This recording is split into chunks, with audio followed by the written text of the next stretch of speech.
Olá, queridos, que bom estarmos juntos para mais um trimestre da Escola Bíblica Dominical.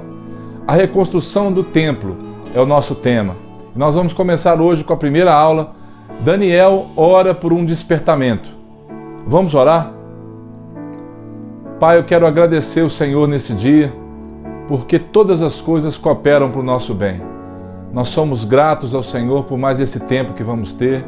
E eu quero mais uma vez, Deus, te agradecer pela vida dos professores, papai, daqueles que estão envolvidos com a escola dominical, porque eu sei que eles têm orado, têm, Deus, estudado também, e resolvemos viabilizar esse canal através dessas aulas, mas eu sei, Deus, que o esforço de cada um, a oração de cada um, Deus, tem valido para que nós possamos juntos caminhar nesse trabalho.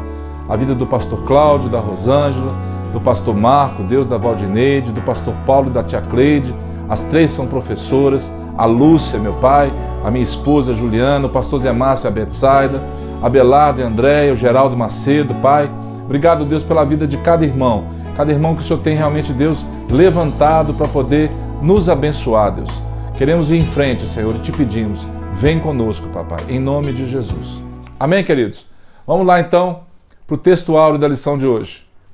Confessai, pois, os vossos pecados uns aos outros e orai uns pelos outros, para serdes curados. Muito pode, por sua eficácia, a súplica do justo. A verdade prática. O crente dedicado à oração pode exercer influência no céu, na terra e até contra os poderes malignos. A introdução diz o seguinte: os crentes fiéis brilham como a luz e resplandecem no meio de uma geração corrompida e perversa. É o que nós temos vivido hoje. Quando Daniel, em 606 a.C., foi levado cativo para a Babilônia, ele era muito jovem, tinha a idade do meu filho Lucas, hoje 15 anos. Muitos anos depois, ele gozava de elevado conceito no reino da Babilônia. Olha o que fala lá em Daniel. Voltei o rosto ao Senhor Deus para o buscar com oração e súplicas, com jejum, pano de saco e cinza. Orei ao Senhor, meu Deus, confessei e disse: Ah, Senhor, Deus grande e temível, que guardas a aliança e a misericórdia para com os que te amam e guardam os teus mandamentos. Sempre que o povo de Deus, amados, passava por momentos difíceis, o despertamento mostrava-se o melhor caminho para a vitória dos servos de Deus sobre seus inimigos. E até hoje é assim. Conosco também funciona assim. Bastou termos um apertozinho, corremos aos pés do Senhor, oramos, e eu sei que o livramento vem. Mas a nossa vida não pode depender disso. Ela precisa ser uma vida diária, de busca, para você poder receber de Deus tudo aquilo que Ele tem para você. A intimidade de um servo traz o coração de Deus para situações mais impossíveis. Creia nisso, né? Assim como Daniel orou, nós podemos orar para que Deus venha com providência em todas as coisas na nossa vida. Daniel 2. Então Daniel foi para casa e fez saber o caso a Ananias, Misael e Azarias, seus companheiros, para que pedissem misericórdia ao Deus do céu sobre este mistério, a fim de que Daniel e seus companheiros não perecessem com o resto dos sábios da Babilônia. Que mistério era esse, né, irmãos?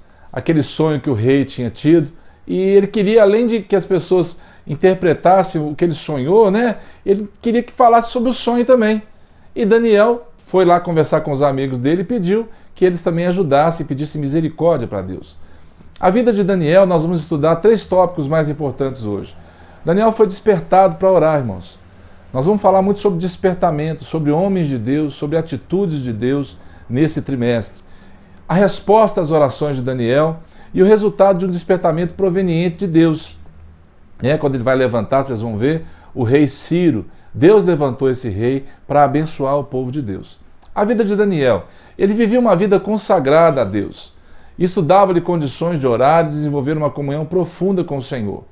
Ele não se misturou com o paganismo e vivia conforme sua consciência no temor do Senhor. Foi um profeta de Deus cujos temas tratados em seu livro são muito vastos. Ele foi escolhido para uma grande tarefa espiritual além do seu tempo. Eu costumo dizer que Daniel era um profeta, um homem de Deus, além do tempo dele. A mente dele, o coração dele em Deus ia além daquilo que ele realmente podia imaginar da sua época. É considerado como um exemplo e modelo para os crentes de todas as épocas. Quando a sua própria vida, bem como a de seus amigos e a de todos os sábios da Babilônia, estava em perigo, o que Daniel fez? Ele orou e alcançou o livramento e a vitória através da oração. Sua rotina diária de oração lhe rendeu uma vasta experiência diante do trono de Deus. Vamos ver lá o que preocupou Belsassar. Esta, pois, é a escritura que se traçou. Mene, mene, tekel, parsim. Daniel capítulo 5. Né? O que queria dizer essa escritura? O reino da Babilônia estava em guerra com os medos e persas. O rei da Babilônia se chamava Nabonido, mas só que ele se ausentava muito, como nós vamos ver. Ele se ausentava com frequência do seu governo, ficando ele sob os cuidados de seu filho Belsassar. O que Belsassar fez? Fez uma festa, mandou trazer os utensílios da casa do Senhor que Nabucodonosor tinha trazido, e olha no que deu isso. Daniel 5. Esta é a interpretação daquilo, né, do Mene, Mene, Tekel, Parsim. Diz assim: contou Deus o teu reino e deu cabo dele. Pesado foste na balança e achado em falta. Dividido foi o teu reino e dado aos medos e aos persas. A interpretação, a intervenção divina, de acordo com a interpretação disso. Belsassar, por sua vez, organizou uma festa, né, como eu disse, mandou trazer os vasos sagrados que o rei Nabucodonosor trouxera do templo de Deus em Jerusalém. Naquela mesma noite, Belsassar morreu. E a intervenção divina foi exatamente nisso, para que não continuasse usando as coisas sagradas para as coisas do mundo. Daniel sabia o seu papel na história. Olha o que Jeremias falava sobre aquilo que Daniel interpretou das Escrituras. Assim diz o Senhor: logo que se cumprirem para a Babilônia 70 anos, atentarei para vós outros e cumprirei para convosco a minha boa palavra, tornando a trazer-vos para este lugar. Olha que Paulo fala também em Efésios, irmãos. Ora, aquele que é poderoso para fazer infinitamente mais do que tudo quanto pedimos ou pensamos, conforme o seu poder que opera em nós, a ele seja a glória na igreja e em Cristo Jesus, por todas as gerações, para todos sempre. Amém. Por quê? Deus ele é infinitamente muito mais poderoso para fazer além do que você pede, além do que você necessita.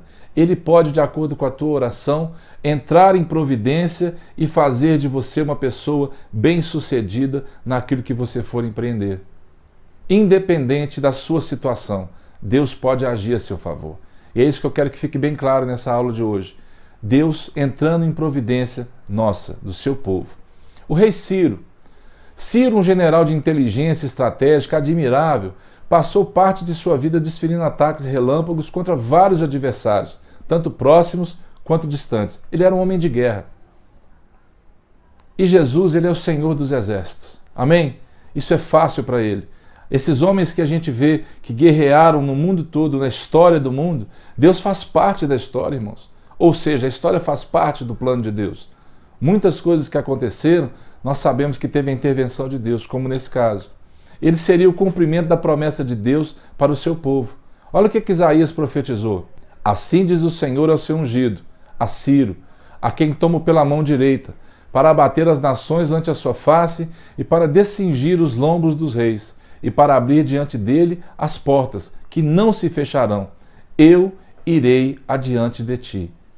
É uma promessa que o Senhor não ia te deixar, não ia te abandonar. E o Senhor, muitas vezes, ele vai adiante de nós. Por quê? Porque é muito mais interesse de Deus em nos abençoar de que nós de alcançarmos a bênção do Senhor. Creia nisso, amado. Desfrute disso.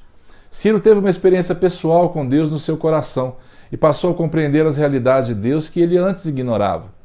Ele passou a ver o Senhor como ele realmente é, Senhor dos céus. Ele mesmo disse isso lá no livro de Esdras. Olha só. Assim diz Ciro, rei da Pérsia: o Senhor, Deus dos céus, me deu todos os reinos da terra e me encarregou de lhe edificar uma casa em Jerusalém de Judá. Reflexão.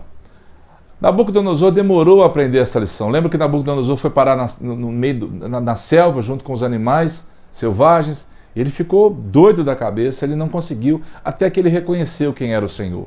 Saulo, que assolava e perseguia, fazia e desfazia, mas quando encontrou Jesus no caminho para Damasco, caiu por terra. Eu até quero fazer uma correção. Na aula passada eu disse que Paulo deixou para nós todas as artimanhas necessárias para vencer o inimigo. Eu quero corrigir essa palavra artimanhas, irmãos. É que eu quis dizer na hora, deixou para nós as manhas, mas eu achei que ia ficar uma palavra muito do nosso dia a dia. Ele deixou para nós as estratégias, tá certo? A artimanha tem um sentido mesmo de algo que vem como engano, como estultícia. Não foi isso que Paulo deixou, não. Então ele deixou para nós realmente as estratégias escritas necessárias para isso, tá? E aí, como a gente viu, ele era um homem que perseguia a igreja. E ele sabia muito bem do que estava escrevendo, com propriedade, ele deixou para nós isso. Então que fique corrigido isso no seu coração, tá bom? Eu não quis realmente trazer essa palavra para prejudicar o que Paulo deixou. Eu só me embaralhei com as palavras, mas vamos em frente. Zaqueu teve um encontro com Jesus e quis devolver o que ele havia ganho com usura, né? Isso talvez tenha acontecido com você quando você se converteu, a vontade de arrumar as coisas, de ajeitar o que você fez de errado, né? 3 homens. Então nós temos Nabucodonosor, Saulo e Zaqueu. Nós vamos ter agora em toda a aula esse momento você. O que eu quero com esse momento? É chamar você para dentro da aula. O que você está aprendendo do que nós falamos? O que você quer colocar em prática do que nós falamos? Eu queria que você parasse agora por um instante para pensar. O que você precisa resolver no seu coração? É a sua confiança em Deus? É a sua forma de orar? É a sua forma de se relacionar com Deus? O que você precisa fazer para que você tenha uma vida cheia da presença do Senhor? É esse momento você, sempre um momento de reflexão para a gente, para que a gente possa realmente fazer como os jovens falam, né? Para que a ficha possa cair, a ficha da aula, a ficha do que você está aprendendo, ok? Vamos então para a conclusão. Em todo o tempo, Deus sempre teve um propósito firme para aqueles que estão com seus olhos e ouvidos voltados para Ele. Que sejamos como Daniel e tantos outros profetas que fizeram de suas vidas um sinal para uma geração perdida e carente da presença de um Deus vivo. Amém, queridos?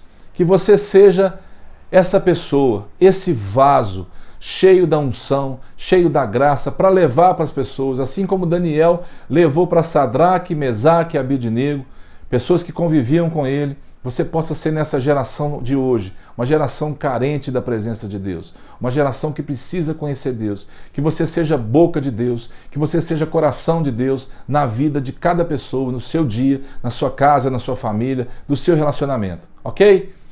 Não se esqueça de inscrever no canal para que você possa ter acesso aos vídeos exclusivos que nós vamos lançar também. Já lancei agora a carta de Paulo aos Romanos, então deixa lá o seu like, compartilha, ative o sininho e até a semana que vem, se Deus nos permitir. Fique com Deus e um abraço.